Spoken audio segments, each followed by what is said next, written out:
মুক্তি, প্লিজ যাস না। মুক্তি, শোন আমার কথাটা একবার। আরে শুনবি তো অন্তত একবার। একটা সুযোগ দে আমাকে। প্লিজ, প্লিজ মুক্তি, মরে যাব আমি। ভুল বুঝিস না আমায়। বলতে বলতে কেঁপে উঠেছিল আকাশের কণ্ঠটা। বুকের ভেতর জমে থাকা সমস্ত অসহায়ত্ব যেন একসঙ্গে বেরিয়ে আসছিল তার গলা দিয়ে। কিন্তু মুক্তি তখন আর কিছুই শুনছিল না। বলা ভালো, শুনতেই চাইছিল না। পৌঁছাচ্ছিল না আকাশের কোনো কথাই। কেবল চোখের সামনে বারবার ভেসে উঠছিল সেই দৃশ্যটা। ফাঁকা ক্লাসরুম, জানালা দিয়ে ঢুকে পড়া বিকেলের শেষ আলো, আর সেই আলো আঁধারির মধ্যে শর্মিষ্ঠাকে শক্ত করে জড়িয়ে ধরে দাঁড়িয়ে আছে আকাশ। ছবিটা যেন মুক্তির বুকের ভেতর কেউ ছুরি দিয়ে এঁকে দিয়েছিল। চোখ বন্ধ করলেই দৃশ্যটা যেন আরো স্পষ্ট হয়ে উঠছিল। দেখা মাত্র কিছুক্ষণ স্তব্ধ হয়ে দাঁড়িয়ে থাকার পর মুক্তির দ্রুত পায়ে স্কুলের গেট পেরিয়ে বেরিয়ে গেল। মুক্তি, পেছন থেকে আবার ডাকলো আকাশ, কিন্তু এবারও সে ফিরল না। তার চোখের কোণে জমে থাকা জলটা গড়িয়ে পড়ার আগেই সে হাতের পিঠ দিয়ে মুছে নিল। কাঁদবে না কোনোভাবেই, কাঁদবে না সে। যে মানুষটাকে নিজের পৃথিবী ভেবেছিল তার জন্য এখন আর চোখের জল ফেলবে না। অথচ মন, সে কি আর এত সহজে কথা শোনে? কিছু মানুষ আমাদের জীবনে এমনভাবে জড়িয়ে যায়, তাদের ছাড়া ভবিষ্যৎটা কল্পনা করতেও কষ্ট হয়। আর যখন সেই মানুষটাই হঠাৎ অপরিচিত হয়ে যায়, তখন শুধু একটা সম্পর্ক ভাঙে না, ভেঙে যায় নিজের উপর বিশ্বাসটাও। মুক্তি আর আকাশের সম্পর্কটা ঠিক তেমনই ছিল। ছোটবেলা থেকেই একসঙ্গে বড় হয়েছে ওরা। একই পাড়ায় বাড়ি, একই স্কুল, একই বেঞ্চে বসে কত অঙ্ক কষেছে, কত গল্প করেছে, কতবার টিফিন ভাগ করে খেয়েছে তার কোনো হিসেব ছিল না। মুক্তি পড়াশোনায় ভালো ছিল, আর আকাশ পড়াশোনার চেয়ে মাঠে ফুটবল খেলতেই তার বেশি ভালো লাগতো। তবু মুক্তির একটা পরীক্ষাও যদি খারাপ হতো, আকাশই সবার আগে বলতো, কি হয়েছে, এত মন খারাপ করছিস কেন? পরের বার দেখবি ভালো করবি। আর আকাশ কোনো খেলায় হেরে গেলে মুক্তি তার পাশে বসে বলতো, সবসময় জিততে হয় না, হেরে যাওয়াটাও তো খেলার একটা অংশ। সেই বন্ধুত্ব কখন যে ভালোবাসায় বদলে গিয়েছিল দুজনের কেউই বুঝতে পারেনি। হয়তো ভালোবাসা আসলে কোনো একদিন হঠাৎ করে আসে না। বন্ধুত্বের আড়ালে যত্নের ভাঁজে, অভিমানের ছোট ছোট মুহূর্তে নীরবে নীরবে তা বড় হয়ে ওঠে। আকাশ যখন মুক্তির জন্য স্কুলের গেটের সামনে দাঁড়িয়ে থাকতো, মুক্তির ভালো লাগতো। মুক্তি অসুস্থ হলে আকাশের অস্থিরতা দেখে তার বুকের ভেতর অদ্ভুত একটা শান্তি নামতো। আর একদিন আকাশ খুব স্বাভাবিকভাবেই বলেছিল, তুই থাকলে আমার সব কিছু ভালো লাগে।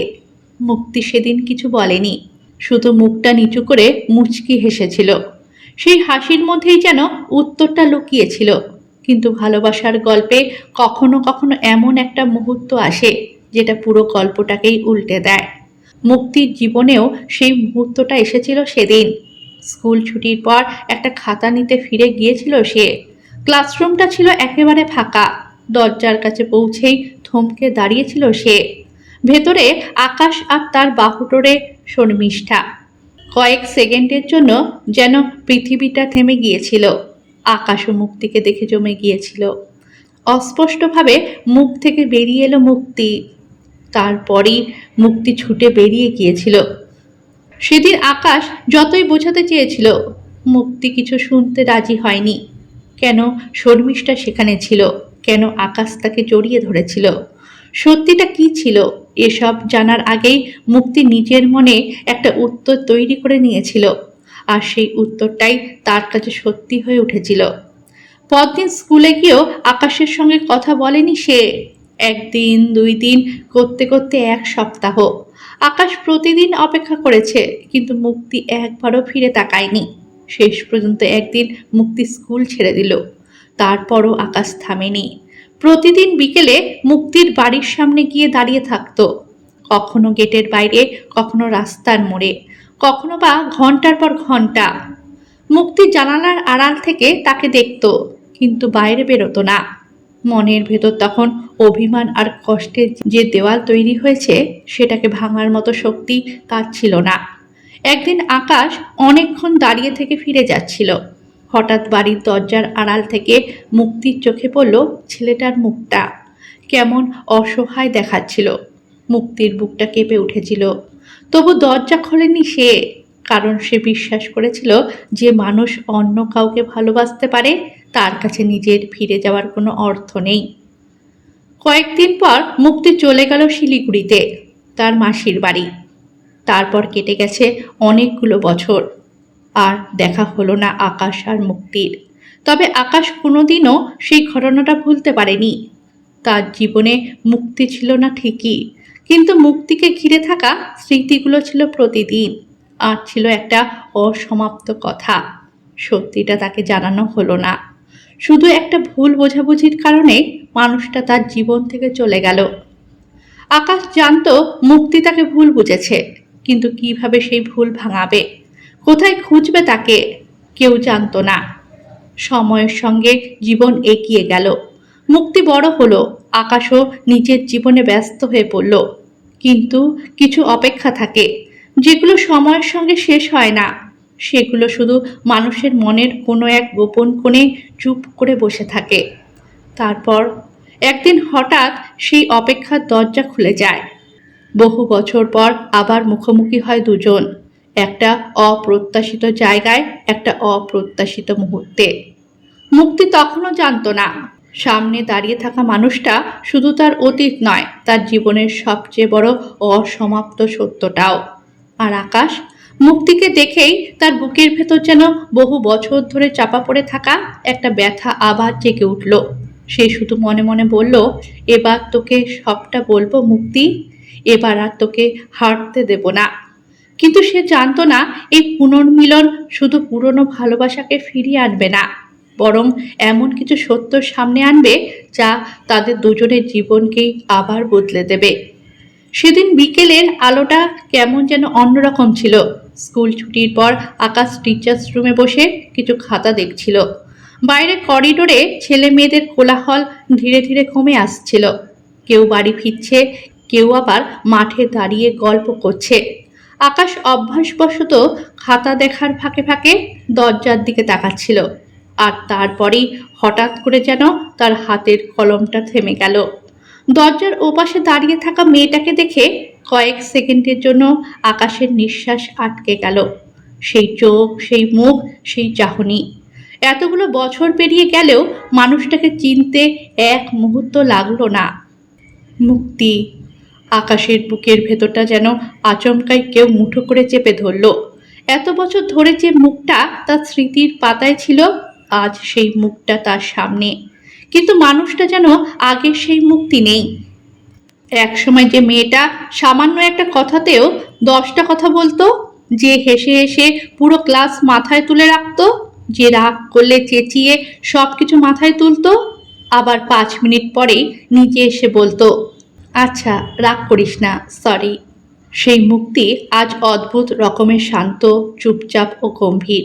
চোখের ভেতর যেন কোনো শব্দ নেই, অথচ সেই নীরবতাই হাজার কথা বলছে। চেহারায় কোনো বড় পরিবর্তন নেই, শুধু বদলে গেছে সবকিছু। মনে হলো এক সময় ছটপটে বকবক করা মেয়েটা এখন শ্রাবণের কালো মেঘের মতো জমাট বেঁধে আছে। তার চারপাশে একটা অদৃশ্য দূরত্ব, যে দূরত্ব পেরোনোর সাহস কারণ নেই, এমনকি আকাশেরও না। স্কুলের ছেলেমেয়েরা পর্যন্ত মুক্তির সঙ্গে কথা বলতে একটু ভয় পায়। কেউ কোনো প্রশ্ন নিয়ে সামনে দাঁড়ালে মুক্তি সংক্ষিপ্ত উত্তর দিয়ে বলে, এবার বই খুলে বসো, হোমওয়ার্ক করেছো? না করলে কাল জমা দেবে। ব্যাস, কথা শেষ। আকাশ দূর থেকে সব দেখছে। কতবার যে ইচ্ছে করেছে কাছে গিয়ে শুধু একটা কথা বলতে, মুক্তি কেমন আছিস, কিন্তু পা এগোয়নি। কারণ এত বছর পরও সে বুঝতে পারছিল না তার সামনে দাঁড়িয়ে থাকা মানুষটা তাকে ঘৃণা করে নাকি শুধু ভুলে যেতে চায়। পরদিন প্রধান শিক্ষক মহাশয় এসে বললেন, আকাশ এসো, তোমার সঙ্গে একজন নতুন শিক্ষিকার পরিচয় করিয়ে দিই। আকাশ কিছু বলার আগেই প্রধান শিক্ষক হাসি মুখে বললেন, এই হলেন মুক্তি সেন, আমাদের স্কুলে নতুন যোগ দিয়েছেন। আর মুক্তি, উনি আকাশ। অনেক দিন ধরে এই স্কুলেই পড়াচ্ছেন। মুক্তি একবার আকাশের দিকে তাকালো। সেই চোখে কোনো বিস্ময় নেই, কোনো অভিযোগ নেই, কোনো অভিমানও যেন নেই, শুধু একটা অদ্ভুত স্থিরতা। নমস্কার, মুক্তি শান্ত গলায় বলল। আকাশের ঠোঁট কাঁপল। নমস্কার। প্রধান শিক্ষক দুজনের দিকে তাকিয়ে কিছুক্ষণ হাসলেন, তারপর বললেন, আমি যদি ভুল না করি তোমরা তো আগে থেকেই পরিচিত, তাই না? এক মুহূর্তের জন্য দুজনেই চুপ। তারপর মুক্তি খুব স্বাভাবিকভাবে বলল, হ্যাঁ, একই স্কুল। শুধু এটুকুই। আকাশের মনে হলো এত বছরের সম্পর্কটাকে যেন দুটো শব্দে গুছিয়ে দিল মেয়েটা। প্রধান শিক্ষক চলে যাবার পরও দুজন কিছুক্ষণ নীরবে দাঁড়িয়ে রইল। আকাশ অনেক কষ্টে বলল, কেমন আছিস?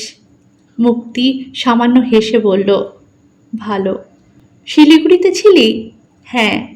তারপর এখানে? হ্যাঁ। কথাগুলো যেন প্রশ্নোত্তরের কোনো পরীক্ষার উত্তর।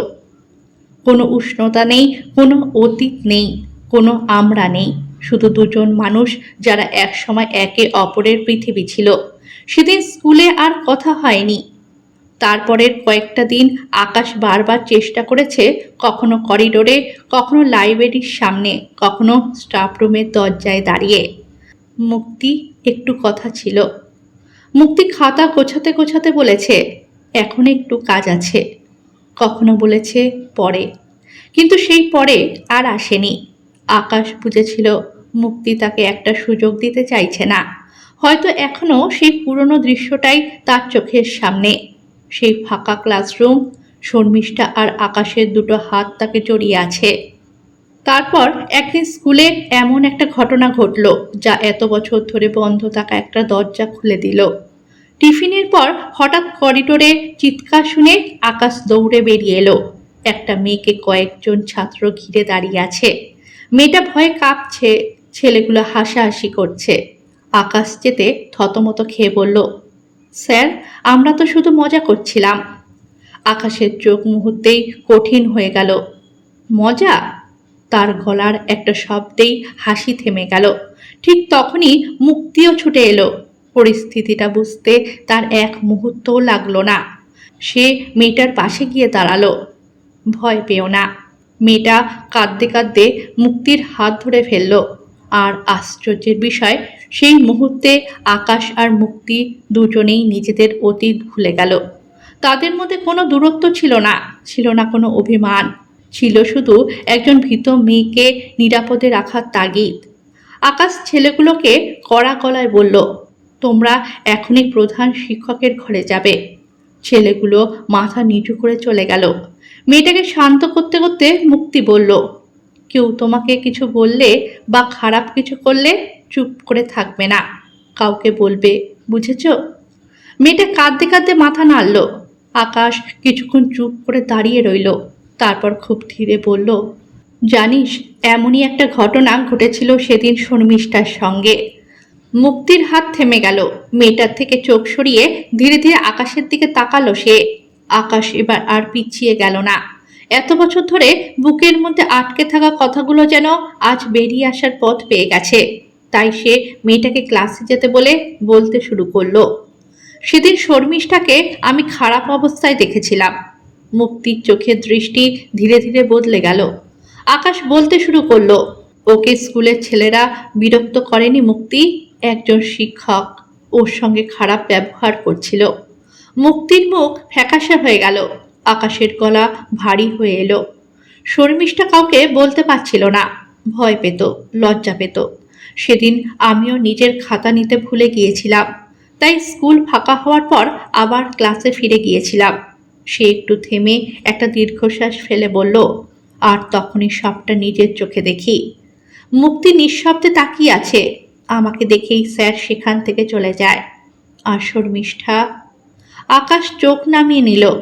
ও তখন আর নিজেকে সামলাতে পারেনি, কাঁদছিল, কাঁদছিল। আমি শুধু ওকে শান্ত করার জন্য জড়িয়ে ধরেছিলাম। বিশ্বাস কর মুক্তি, সেখানে কোনো খারাপ উদ্দেশ্য ছিল না। মুক্তির বুকের ভেতরটা কেঁপে উঠল। হঠাৎ যেন বহু বছর আগের একটা দৃশ্য আবার চোখের সামনে ভেসে উঠল। শর্মিষ্ঠার কাঁদতে থাকা মুখ, আকাশের বুকের মধ্যে মাথা রেখে দাঁড়িয়ে থাকা মেয়েটা, আর তার ঠিক সামনে দাঁড়িয়ে থাকা সে নিজে, যে কোনো কথা না শুনেই চলে গিয়েছিল। আকাশ আবার বলল, তুই হয়তো ভাবিস শর্মিষ্ঠার সঙ্গে আমার কিছু ছিল, কিন্তু সত্যিটা অন্য ছিল। মুক্তির ঠোঁট কেঁপে উঠল। তাহলে ও প্রতিদিন স্কুল ছুটির পর ক্লাসে থাকতো কেন? প্রশ্নটা বেরিয়ে আসতেই আকাশ কিছুক্ষণ চুপ করে রইল। তারপর ধীরে ধীরে বলল, তুই মনে করতে পারছিস না? মুক্তি কিছু বলল না। আকাশ নিজেই বলে উঠল, অঙ্কের স্যার সবার সামনে ওকে বলতেন, শর্মিষ্ঠা, এমন করলে অঙ্কে শূন্য পাবি, তার থেকে বরং স্কুল শেষে মিনিট 15 থেকে যাস, আমি তোকে অঙ্ক শেখাবো। মুক্তির চোখ বড় হয়ে গেল। হ্যাঁ, সে মনে করতে পারছে ক্লাসের মধ্যে স্যারের সেই কথা, শর্মিষ্ঠার মাথা নিচু করে দাঁড়িয়ে থাকা, আর প্রতিদিন স্কুল ছুটির পর তার থেকে যাওয়া। কত স্বাভাবিক মনে হয়েছিল তখন সব কিছু। কেউ ভাবেনি সেই স্বাভাবিকতার আড়ালে একটা মেয়ে কতটা ভয় নিয়ে প্রতিদিন একটা ঘরে ঢুকছে। আকাশ নিচু গলায় বলল, সেই ঘটনা 2 দিন পরেই অঙ্কের স্যার স্কুল ছেড়ে চলে গিয়েছিলেন। মুক্তির চোখে জল এসে গেল। এত বছর ধরে সে যেটাকে বিশ্বাস করে এসেছে সেটা যে কত বড় ভুল ছিল। তার একটা ভুল ধারণা শুধু আকাশকে তার জীবন থেকে দূরে সরিয়ে দেয়নি, আকাশকেও বছরের পর বছর একটা অপরাধ বোধ নিয়ে বাঁচতে হয়েছে। তুই আমাকে একবারও বললি না কেন? মুক্তির গলা ভেঙে গেল। আকাশ মৃদু হেসে বলল, বলতে চেয়েছিলাম, তুই তো শুনতেই চাইলি না। কথাটা শুনে মুক্তির চোখ বেয়ে জল গড়িয়ে পড়ল।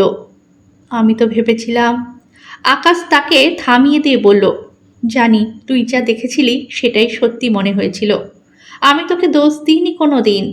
আমিও তোর জায়গায় থাকলে আমারও তাই মনে হতো। মুক্তি এবার মুখ ফিরিয়ে নিল। চোখের জল লুকাতে চাইল, কিন্তু কিছু কান্না লুকিয়ে রাখা যায় না। কিছু ভুল স্বীকার করার পর মানুষ নিজের কাছেই ছোট হয়ে যায়। তাই সে ধীরে ধীরে বলল, আমি তোকে বিশ্বাস না করে দূরে চলে গেছি বলে ভুলে গেছিস আমায়? আকাশের চোখে জল চিকচিক করে উঠল। তার সামলে নিয়ে মৃদু হেসে বলল, ভালোবাসা ভুলে যাওয়া এত সহজ হলে বোধহয় আমি এতগুলো বছর কষ্ট পেতাম না। মুক্তি আর নিজেকে সামলাতে পারল না, চোখের জল গড়িয়ে পড়ল। তারপর আস্তে করে মাথাটা আকাশের কাঁধে মুহূর্তের জন্য ঠেকিয়ে তুলে নিয়ে যেতে যেতে বলল, ছুটির পর কথা হবে, ক্লাস আছে আমার। আর আকাশের মুখে তখন সেই পুরনো হাসি, যে হাসিটা সে একসময় পৃথিবীর যে কোনো কিছুর চেয়ে বেশি ভালোবাসত মুক্তি। হয়তো সেই হাসিটা দেখার জন্য মুক্তি ক্লাসরুমে ঢুকতে ঢুকতে একবার উকি মারল আকাশের দিকে, আর তার ঠোঁটেও ধীরে ধীরে একটা হাসি ফুটে উঠল।